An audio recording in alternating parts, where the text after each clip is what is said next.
Assalamualaikum warahmatullahi wabarakatuh. Baik teman-teman semua, perkenalkan kami dari kelompok 3 kelas S16B Sekolah Tinggi Ilmu Farmasi Riau. Nah, di tugas mata kuliah imunologi ini kami akan membahas mengenai perkembangan untuk penelitian vaksin COVID-19 atau coronavirus. Nah, seperti yang teman-teman ketahui bahwa memang virus corona ini menyebar begitu cepat dan telah banyak memakan korban. Akan tetapi hingga saat ini masih belum ada obat yang spesifik dan juga vaksin yang dapat digunakan untuk pengobatan maupun pencegahan dari infeksi yang disebabkan oleh virus tersebut. Nah, tentu saja hal ini membuat para ahli kesehatan di seluruh dunia, termasuk Indonesia, bekerja keras untuk menemukan dan membuat vaksin guna menekan angka penyebaran virus corona di seluruh dunia. Nah, bagaimana perkembangan untuk penelitian vaksin COVID-19 ini? Silahkan simak videonya sampai selesai.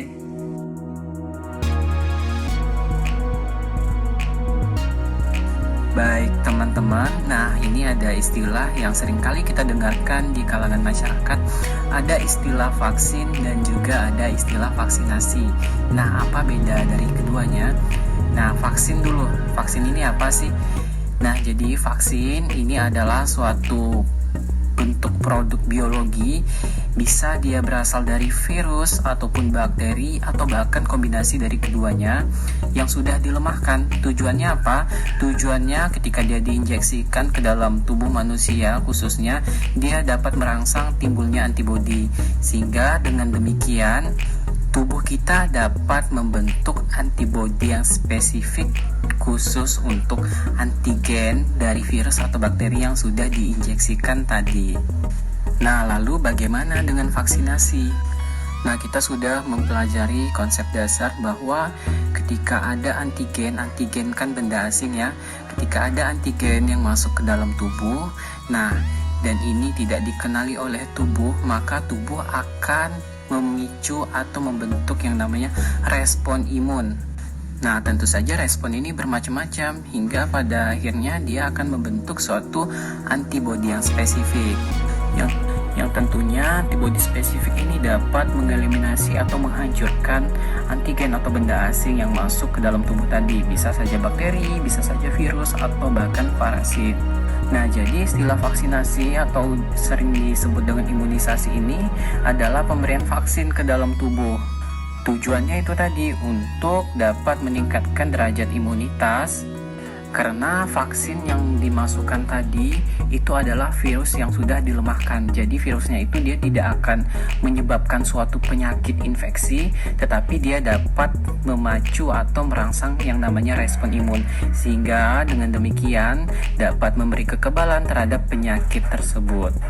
Makanya dengan vaksinasi ini sangat membantu sekali untuk menekan angka kejadian penyakit yang disebabkan oleh suatu infeksi dari suatu mikroorganisme tertentu. Terlebih lagi pada saat kondisi pandemi saat sekarang ini. Makanya para ilmuwan saat sekarang ini tentu saja sedang bekerja keras dan berlomba-lomba untuk dapat menemukan vaksin yang dapat melawan virus corona tersebut. Di samping itu kita tahu bahwa sistem imun secara garis besar terbagi menjadi dua. Ada innate immunity atau sistem imun yang non-spesifik, dan ada juga adaptive immunity atau sistem imun yang spesifik. Nah, kalau kita berbicara mengenai antibody, ini kaitannya dengan tipe imun yang adaptive immunity. Sedikit informasi saja buat teman-teman sekalian bahwa respon imun pada adaptive immunity ini dapat terjadi secara aktif dan juga secara pasif. Nah, maksudnya itu apa sih? Nah, di sini yang aktif adalah secara aktif tubuh yang menginduksi respon imun. Jadi artinya di sini imunitas itu terbentuk ketika terjadi paparan infeksi atau vaksinasi. Jadi betul-betul tubuh yang membentuk imunitas itu, jadi tubuh yang bekerja. Jadi ada infeksi dan ada vaksinasi di sini. Jadi biasanya tubuh akan mengembangkan yang namanya memori. Jadi ketika ada paparan berikutnya, maka tubuh sudah terlindungi karena tubuh sudah terpajan sebelumnya. Jadi dapat kita lihat di sini Yang aktif immunity itu ada dua, ada natural dan ada yang artifisial. Natural di sini bisa terjadi karena infeksi, sementara yang artifisial di sini itu buatan bisa dengan vaksin. Artinya di sini patogennya sudah dilemahkan. Atau bisa hanya cuma antigen atau toksinnya saja yang dimasukkan sehingga tubuh tidak akan sakit, akan tetapi dapat membentuk respon imun. Nah, itu untuk yang aktif ya teman-teman. Nah, di sisi lain dia juga ada yang pasif. Nah, kalau yang pasif immunity di sini artinya tubuh tidak secara langsung membuat atau mengembangkan respon imun, akan tetapi didapat dari luar. Yang pasif juga ada natural dan ada juga yang artifisial. Jadi kalau yang natural di sini biasanya didapatkan oleh bayi yang masih di dalam kandungannya oleh ibu melalui plasenta atau bisa saja melalui air susu ibu. Nah, sementara yang untuk artifisialnya ini adalah monoklonal antibody. Nah, ini juga sudah banyak dikembangkan kayak untuk penyakit-penyakit kanker sehingga ketika diinjeksikan ke dalam tubuh dia dapat membunuh sel-sel kanker tersebut. Nah, selanjutnya kita akan bahas bagaimana perkembangan untuk penelitian vaksin COVID-19.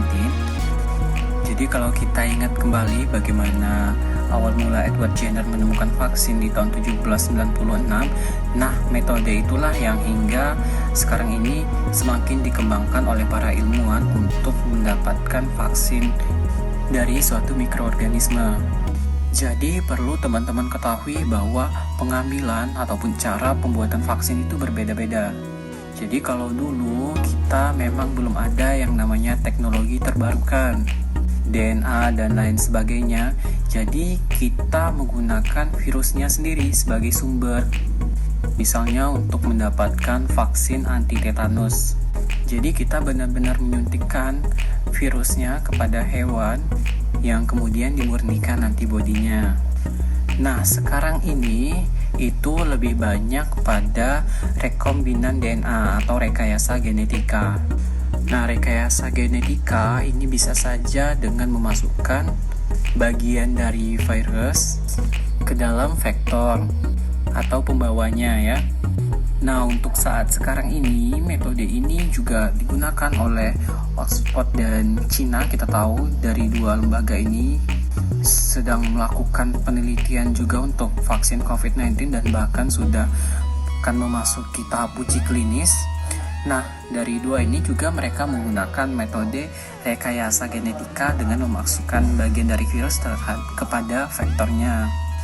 Jadi untuk saat sekarang ini tentunya setiap negara sedang melakukan suatu riset mulai dari pengkarakteran genom dari virusnya, karena bisa saja virus yang ada di negara A berbeda karakternya dengan virus yang berada di negara B, sehingga kemudian data-data dari negara ini akan input ke dalam suatu lembaga tertentu dan di situ nanti akan diseleksi lagi. Nah, jadi pada awalnya ini ada 115 kandidat vaksin untuk COVID-19 yang akan diteliti di seluruh dunia. Di mana dari 115 ini pada awalnya hanya ada 5 saja yang dapat memenuhi persyaratan dan siap untuk dilakukan uji selanjutnya. Dianalisis dari Pharmaceutica.com pada April 2020 lalu, untuk pertama kalinya satu dari banyaknya kandidat vaksin tadi telah berhasil melindungi hewan percobaan, di mana yang digunakan di sini adalah monyet, di mana monyet diperlakukan dengan 2 dosis yang berbeda terhadap 8 ekor monyet. Nah, selanjutnya setelah 3 minggu kemudian setelah divaksinasi, barulah monyet tersebut dipaparkan terhadap virus corona, di mana hasilnya menunjukkan bahwa kelompok monyet yang mendapatkan vaksin dengan dosis tertinggi mendapatkan respon baik, ditandai dengan tidak ditemukannya sampel virus di bagian faring maupun di bagian paru-paru setelah 7 hari setelah pemaparan. Sementara untuk dosis terendah itu sendiri masih ditemukan sampel untuk virusnya, tetapi masih dapat dikendalikan oleh hewan percobaan tersebut. Nah, artinya di sini bahwa vaksin tersebut telah dapat memicu respon imun untuk mengenali antigen dari COVID-19 tersebut. Lantas sejauh mana perkembangan penelitian vaksin untuk COVID-19 ini di Indonesia? Untuk di Indonesia sendiri, pemerintah telah menugaskan Lembaga Biologi Molekuler Eijkman untuk memimpin konsorsium pembuatan vaksin COVID-19 bekerja sama dengan Bio Farma. Jadi untuk risetnya, penelitiannya dilakukan oleh Eijkman, sementara untuk produksinya nanti itu dilakukan oleh Bio Farma. Hal ini tentu saja karena pertimbangan lembaga tersebut memiliki fasilitas, kemudian kemampuan dan pengalaman dalam pembuatan vaksin. Lantas apa yang sudah berhasil dilakukan oleh Eijkman tersebut? Nah, lembaga Eijkman sendiri telah berhasil melakukan pemetaan sekuens dari asam nukleat RNA yang merupakan penyusun dari genom virus corona tersebut, di mana telah didapatkan 3 isolat virus yang berasal dari sampel virus milik pasien dengan menggunakan alat Next Generation Sequencing. Tentunya, isolat ini diambil dari tubuh pasien yang memiliki daya tahan tubuh atau sistem imun yang kuat. Nah, kemudian data hasil sequencing dari genom tadi itu akan diunggah di Global Initiative on Sharing All Influenza Data atau JIS-AID. Nah, jadi ini adalah suatu lembaga di mana nanti dia akan menerima seluruh data dari seluruh dunia yang melakukan riset terhadap vaksin untuk COVID-19 ini. Nah, termasuklah 3 hasil sequencing dari data kita dari Indonesia. Nah, ini adalah data dari 3 sampel virus yang telah berhasil dilakukan sequencing genom untuk Indonesia sendiri. Dan data ini telah diupload. Nah, jadi ada suatu badan atau lembaga di mana dia akan menampung dan menyimpan hasil dari penelitian dari seluruh dunia, di mana data yang diupload nanti di situ akan dikelompok-kelompokkan. Nah, dengan demikian kita dapat mengetahui bahwa apakah hasil isolat virus dari Indonesia ini memiliki signatur atau karakteristik yang berbeda dengan isolat virus yang ada di negara lain. Bisa jadi karena gen orang Indonesia berbeda, maka karakter virusnya juga akan berbeda. Tentu saja hal ini akan berpengaruh terhadap karakteristik yang akan dibuat nantinya. Oke, jadi sejauh ini sudah ada sekitar 16.000 data virus dari seluruh dunia yang sudah memasukkan datanya ke lembaga tersebut. Nah, jadi ada pusatnya dan ini juga terbuka untuk seluruh peneliti dunia. Sehingga dengan demikian para peneliti dunia dapat mempelajari dan juga menggunakan informasi yang ada pada data-data tersebut. Lantas, sejauh ini dari hasil genome sequencing yang telah dilakukan oleh lembaga Eijkman, apakah yang telah didapatkan? Nah, ternyata hasilnya menunjukkan bahwa data virus yang ada di Indonesia ini karakternya masuk dalam kelompok yang namanya others. Jadi dia masuk kelompok yang lain-lain. Jadi ada beberapa kelompok ya, ada 3 kelompok. Nah, Indonesia ini masuk ke dalam kelompok virus yang masih belum diketahui atau yang lain-lainnya. Jadi maknanya apa? Maknanya adalah peneliti kita dari Indonesia harus lebih mempelajari lagi, harus lebih mendalami, lebih spesifik lagi untuk mengetahui bagaimana karakteristik dari virus corona yang berasal dari Indonesia ini. Jadi masih harus butuh waktu lagi. Nah, sementara untuk proses pembuatan vaksin setelah dilakukannya genome sequencing ini membutuhkan waktu lebih kurang 2 bulan. Sehingga lembaga Eijkman sendiri telah menyatakan bahwa mereka harus masih melakukan genome sequencing lagi, di mana mereka menargetkan akan ada 100 sampel yang akan diteliti, sementara yang berhasil dilakukan genome sequencing ini masih baru 3 sampel. Kemudian info terupdate yang kami dapatkan dari Pharmaceutica.com bahwa salah satu perusahaan farmasi asal Amerika Serikat telah melakukan uji vaksinnya ke tahap uji klinis dan mereka menargetkan akan bisa memproduksi vaksin tersebut sehingga dapat tersedia di bulan Oktober mendatang. Seperti yang kita ketahui bahwa untuk Amerika dan juga China, mereka memang sudah lama melakukan riset ini lebih dulu, di mana mereka juga mempelajari karakteristik dari virus COVID-19 ini dari pengalaman terdahulu bagaimana dengan virus SARS dan juga MERS. Oke teman-teman, cukup sekian video untuk perkembangan penelitian vaksin COVID-19 dari kelompok 3.